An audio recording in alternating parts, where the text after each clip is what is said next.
চমৎকার এই গলার ডিজাইন কিভাবে কাটিং এবং সেলাই করবেন A to Z শেয়ার করব আপনাদের সাথে।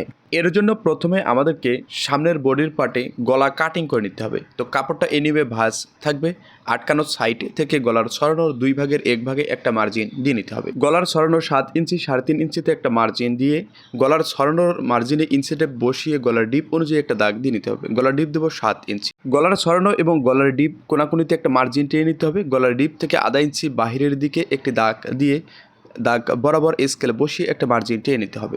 গলার ডিপ থেকে 8 থেকে 9 ইঞ্চির নিচে একটি দাগ দিয়ে নিতে হবে। তো আমরা আজকে 9 ইঞ্চিতে দাগটা দিয়ে দিলাম। এই নিয়মে গলার মার্জিনটা করে গলাটা আমাদের কাটিং করে নিতে হবে।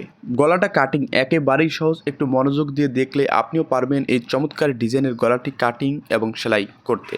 এই নিয়মে গলাটা কাটিং করে নেওয়ার পর আমাদের আধা ইঞ্চি 1 ইঞ্চি চড়া একটা লেস লাগবে।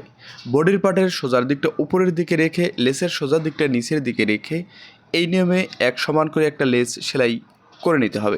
একই নিয়মে অপর সাইডে একটা লেস সেলাই করে নিতে হবে। এই লেসের সেলাইটা দেওয়ার সময় বডির কাপড়টা টান রাখা যাবে না, লেসটা হালকা টান রাখতে হবে, তাহলে বডিটা সুন্দর ফিটিং হবে।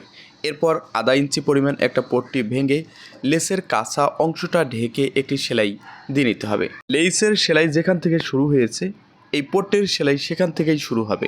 তো অপর সাইডেও একই নিয়মে একটি লেস সেলাই করে নিতে হবে, লেসের কাপড়টা টান রাখা যাবে না। এই নিয়মে সেলাই করে নেওয়ার পর এখানে কোনাতে কেসি দিয়ে সেলাইয়ের কাজ ঘেঁষে ঘেঁষে কেটে দিতে হবে। তো দুটো সাইডে সুন্দর করে কেটে দেওয়ার পর পট্টিটা ভিতরের দিকে গুজিয়ে আধা ইঞ্চি দূর দিয়ে একটা সেলাই দিয়ে নিতে হবে। সেলাইটা দেওয়ার সময় নিচের পট্টিটাতে যেন সেলাইটা ধরে তা খেয়াল রাখতে হবে। একই নিয়মে অপর সাইডে একটা সেলাই দিয়ে নিতে হবে, তাহলে কিন্তু আমাদের গলাটা সেলাই হয়ে গেছে। এরপর গলার মাপ অনুযায়ী আমাদেরকে একটা পট্টি বসিয়ে একটি সেলাই দিয়ে নিচের পাটটা আটক করে নিতে হবে। তো এই সেলাইটা দেওয়ার সময় পট্টিটা মাঝখানে সুন্দর মতো বসিয়ে সেলাইটা দিয়ে নেবেন। এই নিয়মে চমৎকার ডিজাইনের গলাটা সেলাই করার পর কাঁধের জয়েন্ট দিয়ে নিতে হবে।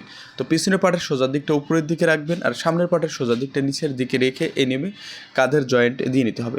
এরপর কাঁধের জয়েন্টে লেস এই নিয়মে বসিয়ে নিতে হবে গলাতে। এই নিয়মে বসিয়ে নেওয়ার পর একটা পট্টি নিতে হবে আবারও আধা ইঞ্চি পরিমাণ। এই পট্টিটা এইভাবে আবারও লেসের কাঁচা অংশটা ঢেকে সেলাই করে নিতে হবে। এরপর আমাদের এই পট্টিটা ভিতরের দিকে গুজিয়ে দিতে হবে। এরপর পট্টির চারপাশে আমাদেরকে সেলাই দিয়ে নিতে হবে, তাহলে কিন্তু গলার ডিজাইনটা হয়ে যাবে। তো ভিডিওটি আপনার উপকারে আসলে ভিডিওটি বেশি বেশি শেয়ার করবেন। ধন্যবাদ।